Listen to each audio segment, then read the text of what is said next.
ஆண்டவரும் இரட்சகருமான இயேசு கிறிஸ்துவின்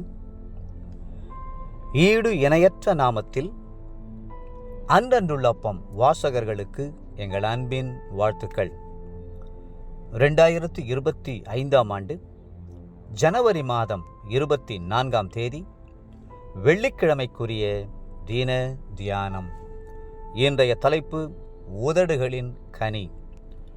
எபிரெயர் 13:15 சொல்லுகிறது, ஆகையால் அவருடைய நாமத்தை துதிக்கும் உதடுகளின் கனியாகிய ஸ்தோத்திர பலியை அவர் மூலமாய் எப்போதும் தேவனுக்கு செலுத்த கடவோம். நம்முடைய உதடுகளை மிகச்சிறந்த முறையில் பயன்படுத்த விரும்பினால் நம் ஆண்டவரை துதித்து அதன் மூலம் உதடுகளின் கனியாகிய ஸ்தோத்திரங்களை தொடர்ந்து தேவனுக்கு செலுத்த கற்றுக்கொள்ள வேண்டும். உதடுகள் உள்ளத்தின் வாஞ்சையை வெளிப்படுத்துகின்றன. உள்ளத்தில் இருளும் அந்தகாரமும் நிறைந்திருந்தால் உதடுகள் பொய்யையும் புரட்டுகளையும் தான் வெளிப்படுத்தும்.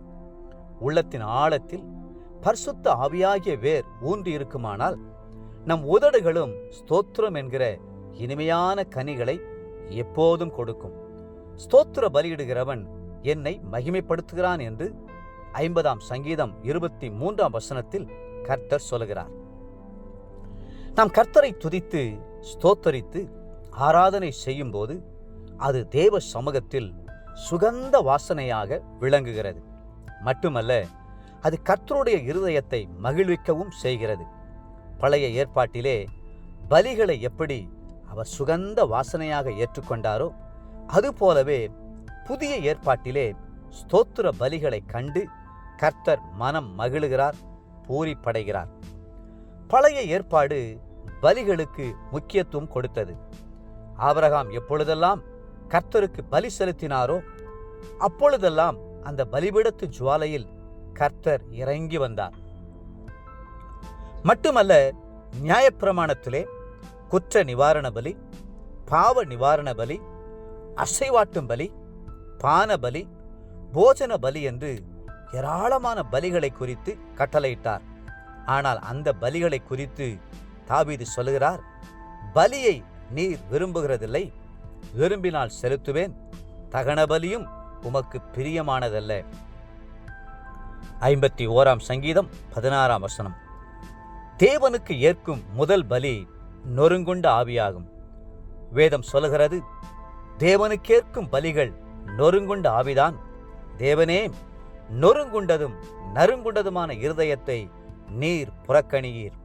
51 சங்கீதம் 17 இரண்டாவது பலி உதடுகளின் கனியாகிய ஸ்தோத்திர பலியாகும்.